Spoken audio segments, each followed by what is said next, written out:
ಉತ್ತರ ಕರ್ನಾಟಕದ ಪ್ರಮುಖ ಧಾರ್ಮಿಕ ಮತ್ತು ಆಧ್ಯಾತ್ಮಿಕ ಕ್ಷೇತ್ರಗಳಲ್ಲಿ ಹುಬ್ಬಳ್ಳಿಯ 3000 ಮಠಕ್ಕೆ ವಿಶಿಷ್ಟವಾದ ಸ್ಥಾನವಿದೆ.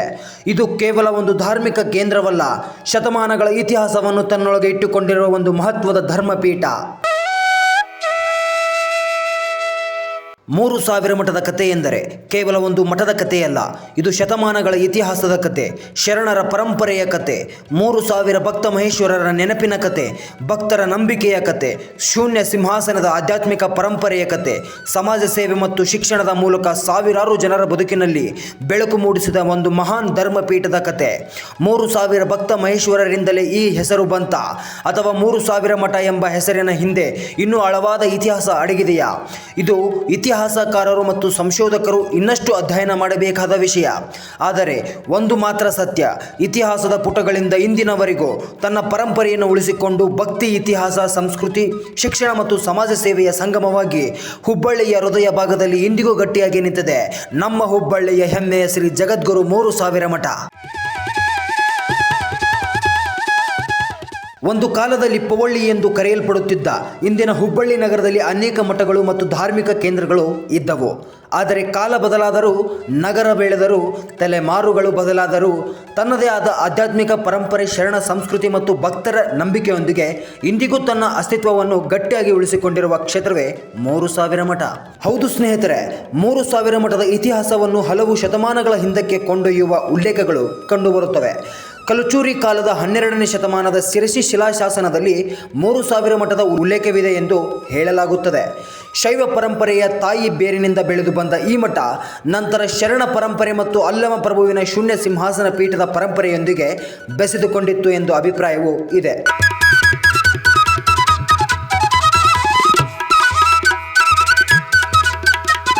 ಶರಣರ ಚಿಂತನೆ, ವಚನಗಳ ಸಂದೇಶ, ಆಧ್ಯಾತ್ಮಿಕ ಅನುಭವ ಮತ್ತು ಸಮಾಜಮುಖಿ ಬದುಕು ಇವೆಲ್ಲವೂ ಈ ಧರ್ಮಪೀಠದ ಪರಂಪರೆಯೊಂದಿಗೆ ಬೆಸೆದುಕೊಂಡಿವೆ.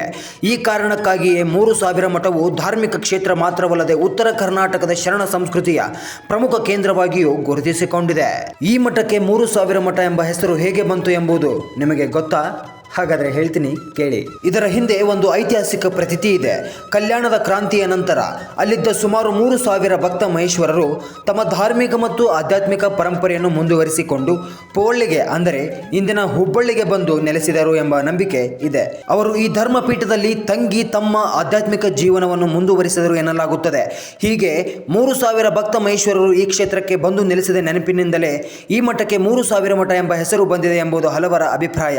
3000 ಮಠದ ಇತಿಹಾಸದಲ್ಲಿ ಕಿತ್ತೂರು ಸಂಸ್ಥಾನದ ನೆನಪುಗಳಿಗೂ ವಿಶಿಷ್ಟ ಸ್ಥಾನವಿದೆ. ಹೌದು ಸ್ನೇಹಿತರೆ, ಉತ್ತರ ಕರ್ನಾಟಕದ ಇತಿಹಾಸವನ್ನು ಗಮನಿಸಿದಾಗ ಕಿತ್ತೂರು ಸಂಸ್ಥಾನ ಮತ್ತು ಅದರ ರಾಜಮನೆತನದೊಂದಿಗೆ ಈ ಧರ್ಮಪೀಠದ ಸಂಬಂಧದ ಉಲ್ಲೇಖಗಳು ಕಂಡುಬರುತ್ತವೆ. ಧಾರ್ಮಿಕ ಮತ್ತು ಆಧ್ಯಾತ್ಮಿಕ ಕೇಂದ್ರಗಳಿಗಾಗಿ ಮಠಗಳು ಕೇವಲ ಭಕ್ತಿಯ ತಾಣಗಳಾಗಿರಲಿಲ್ಲ, ಅವು ಸಮಾಜದ ಪ್ರಮುಖ ಘಟನೆಗಳಿಗೆ ಸಾಕ್ಷಿಯಾಗಿದ್ದವು. ರಾಜರು, ಸಾಮಾನ್ಯ ಜನರು, ಶರಣರು, ಭಕ್ತರು ಎಲ್ಲರೂ ಮಠಗಳೊಂದಿಗೆ ಒಂದು ರೀತಿಯ ಆತ್ಮೀಯ ಸಂಬಂಧವನ್ನು ಹೊಂದಿದ್ದರು. 3000 ಮಠವು ಇಂತಹ ಅನೇಕ ಐತಿಹಾಸಿಕ ಘಟನೆಗಳಿಗೆ ಸಾಕ್ಷಿಯಾಗಿರುವ ಧರ್ಮಪೀಠವಾಗಿದೆ.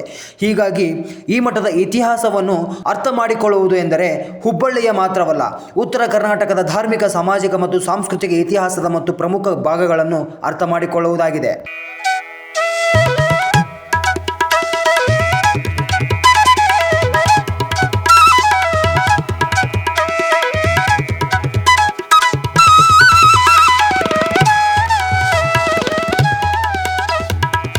ಇದು 3000 ಮಠ, ಇದರ ಮೂಲ 12ನೇ ಶತಮಾನ. 12ನೇ ಶತಮಾನದಲ್ಲಿ ಇಲ್ಲಿ ಒಬ್ಬ ಮಹಾತ್ಮರು ಗುರುಸಿದ್ದೇಶ್ವರರು ಅನ್ನೋರು, ಇದು ಹುಬ್ಬಳ್ಳಿ ಪೂರ್ತಿ ಒಂದು ದಟ್ಟ ಅರಣ್ಯವಾಗಿತ್ತು. ಇದೊಂದು ಅರಣ್ಯ ಪ್ರದೇಶವಾಗಿತ್ತು. ಹಳೆ ಹುಬ್ಬಳ್ಳಿ ಏನಿದೆ ಅದು ಮೂಲತಃ ಹುಬ್ಬಳ್ಳಿ, ಇದು ಹೊಸ ಹುಬ್ಬಳ್ಳಿ. ಇಲ್ಲಿ ಇದು ಅರಣ್ಯ ಬೆಳೆದಿತ್ತು. ಇಲ್ಲಿ ಗವಿ ಕೂಡ ಇದೆ ಒಳಗಡೆ. ಕರ್ತೃ ಶ್ರೀ ಗುರುಸಿದ್ದೇಶ್ವರರ ಗದ್ದಿಗೆ ಏನಿದೆ, ಆ ಗದ್ದಿಗೆ ಪಕ್ಕದಲ್ಲಿ ಒಂದು ಗವಿ ಕೂಡ ಇದೆ. ಆ ಗವಿ ಯಾವ ಭಾಗಕ್ಕೆ ಹೋಗಿ ತಲುಪಿದೆ ಅಂತ ಯಾರಿಗೆ ಇವತ್ತಿನವ್ರಿಗೆ ಕಂಡಿಡಿಯೋಕ್ಕಾಗಿಲ್ಲ. ಈ ಒಂದು ಗುರುಸಿದ್ದೇಶ್ವರರ ನೆಲೆಯಾಗಿರ್ತಕ್ಕಂಥ ಈ ಒಂದು ಸ್ಥಾನಕ್ಕೆ 12ನೇ ಶತಮಾನದ ಬಸವಾದಿ ಶರಣರು ಕಲ್ಯಾಣ ಕ್ರಾಂತಿಯಾದಾಗ ವಚನಗಳ ಕಟ್ಟನ್ನು ತಲೆ ಮೇಲೆ ಹೊತ್ತುಕೊಂಡು ಸಂರಕ್ಷಿಸಬೇಕನ್ನುವಂಥ ಒಂದು ವಿಚಾರಧಾರೆಯಿಂದ ಚಣ್ಣ ಬಸವಣ್ಣನವರ ಜೊತೆಗೆ 3000ಕ್ಕೂ ಹೆಚ್ಚು ಜನ ಶರಣರು ಪಾದಯಾತ್ರೆ ಮಾಡಿ ಈ ಭಾಗಕ್ಕೆ ಬಂದಾಗ ಈ ಗುರುಸಿದ್ದೇಶ್ವರರ ಒಂದು ಸ್ಥಾನದಲ್ಲಿ ಅವರು ವಿಶ್ರಮಿಸಿಕೊಂಡು ಇಲ್ಲಿ ಆತಿಥ್ಯವನ್ನು ಸ್ವೀಕರಿಸಿ ಮುಂದೆ ನಡೆದ್ರು. ಅಂದಿನಿಂದ ಈ ಭಾಗಕ್ಕೆ, ಈ ಮಠಕ್ಕೆ 3000 ಮಠ ಅನ್ನುವಂಥ ಒಂದು ಹೆಸರು ಬಂತು ಅಂತೇಳಿ ಅನೇಕ ಇತಿಹಾಸದಿಂದ ನಾವು ತಿಳ್ಕೊತಾ ಇದ್ದೀವಿ. ಈಗ ಕಲಚೂರಿಯ ಸಿರ್ಸಿಯ ಇತಿಹಾಸದೊಳಗೆ ಪ್ರೊಫೆಸರ್ ಉಮರ್ಜಿ ಅನ್ನೋರು, ವರದರಾಜೇಂದ್ರ ಉಮರ್ಜಿ ಅನ್ನೋರು ಈ 12ನೇ ಶತಮಾನದ ಶಿಲಾಶಾಸನದೊಳಗೆ 3000 ಮಠದ ಉಲ್ಲೇಖ ಇದೆ. ಈ ಮತ ಅಂದಿನಿಂದ ಇಂದಿನವರೆಗೂ ಇದು ಅಲ್ಲಮ್ಮ ಪ್ರಭುದೇವರ ಶೂನ್ಯ ಪೀಠ ಯಾವ ರೀತಿ ಅಂದು ಕೆಲಸ ಮಾಡ್ತೋ ಆ ರೀತಿ 3000 ಮಠ ಕನ್ನಡ ನಾಡಿನ ಮಠಗಳ ಪರಂಪರೆಯಲ್ಲಿ ಶೂನ್ಯ ಪೀಠವಾಗಿ ಇವತ್ತು ಕಂಗೊಳಿಸ್ತಾ ಇದೆ.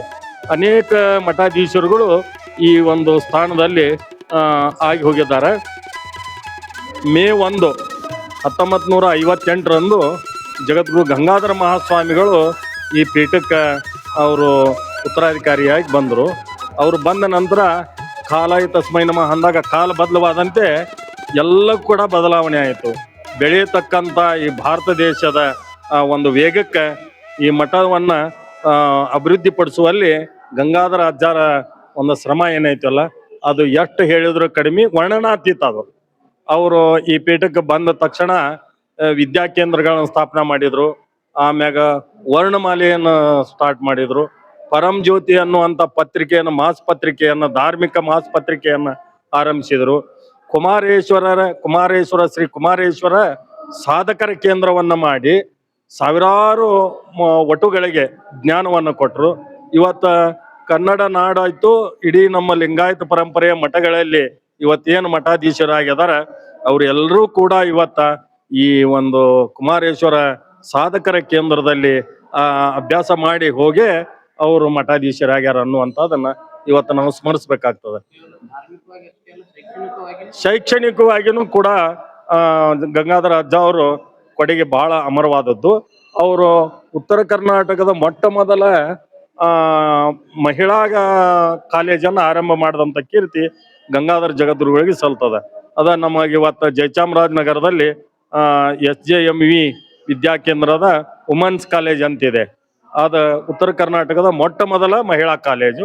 ಈಗ ಅನೇಕ ವಿಭಾಗಗಳನ್ನ ಆರಂಭಿಸ್ಯಾರ. ಜೊತೆಗೆ ಈಗ ಕಾನೂನು ಕಾಲೇಜನ್ನು ಕೂಡ ಆರಂಭಿಸಿದ್ದಾರೆ ಈ ಒಂದು ಮಠದ ಸಂಸ್ಥೆಯ ವತಿಯಿಂದ. ಮತ್ತು ಈಗಿದ್ದಂಥ ಗುರುಸಿದ್ಧ ರಾಜಯೋಗೇಂದ್ರ ಮಹಾಸ್ವಾಮಿಗಳು ಮೂಲತಃ ಹಾನಗಲ್ ಮಠದಾಗಿದ್ರು. ಹಾನಗಲ್ ಮಠದಿಂದ ಈ ಮಠಕ್ಕೆ ಬಂದಿಂದ ಇವರು ಅವಧಿಯಲ್ಲಿಯೂ ಕೂಡ ಸಾಕಷ್ಟು ಮಠದ ಅಭಿವೃದ್ಧಿ ಸಾಕಷ್ಟು ನಡೆದಿದೆ. ಅನೇಕ ಅಭಿವೃದ್ಧಿ ಪರ ಕೆಲಸಗಳನ್ನ ಇವರು ಮಾಡ್ತಾ ಇದ್ದಾರೆ. ಶಿಕ್ಷಣ ಮತ್ತು ಸಾಂಸ್ಕೃತಿಕ ಮತ್ತು ನಮ್ಮ ಬಸವಣ್ಣವ್ರ ಜಯಂತಿಯನ್ನ ಪ್ರತಿ ವರ್ಷ ಉತ್ತರ ಕರ್ನಾಟಕದಲ್ಲಿ ವಿಶಿಷ್ಟವಾದಂಥ ಬಸವ ಜಯಂತಿ ಆಚರಣೆಯನ್ನ ಈ ಮಠದಿಂದ ಮಾಡ್ತಾರ. ಅದರ ಜೊತೆಗೆ ನವರಾತ್ರಿ ಉತ್ಸವವನ್ನು ಮಾಡ್ತಾರ.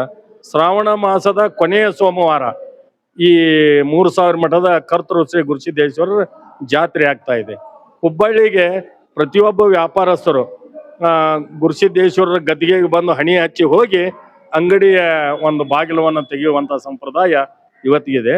ಮತ್ತು ಈ ಮಠ ವಿಶೇಷವಾಗಿ ಶೈವ ಸಂಪ್ರದಾಯದಿಂದ, ವೀರಶೈವ ಸಂಪ್ರದಾಯದಿಂದ, ಲಿಂಗಾಯತ ಸಂಪ್ರದಾಯದಿಂದ ಇದು ಉದ್ಭವಿಸಿದ್ರು ಕೂಡ ಇದು ಭಾವೈಕ್ಯತೆ ಮಠವಾಗಿ ಇವತ್ತು ನಿರ್ಮಾಣಗೊಂಡೈತಿ.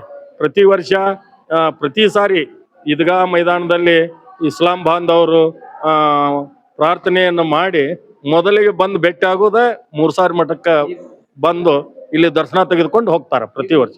ಈಗಲೂ ಕೂಡ ಇವತ್ತಿಗೂ ಕೂಡ ಪ್ರತಿ ಸಾರಿ ಈದ್ಗಾ ಮೈದಾನದಾಗ ಅವ್ರ ಪ್ರೇಯರ್ ಮುಗಿದ ತಕ್ಷಣ ಫಸ್ಟ್ಗೆ ಬರೋದೇ 3000 ಮಠಕ್ಕೆ ಬಂದು ಪೂಜ್ಯರ ದರ್ಶನ, ಗದ್ದಿಗೆ ದರ್ಶನ ಮಾಡ್ಕೊಂಡು ಹೋಗುವಂತ ಸಂಪ್ರದಾಯ ಇದೆ.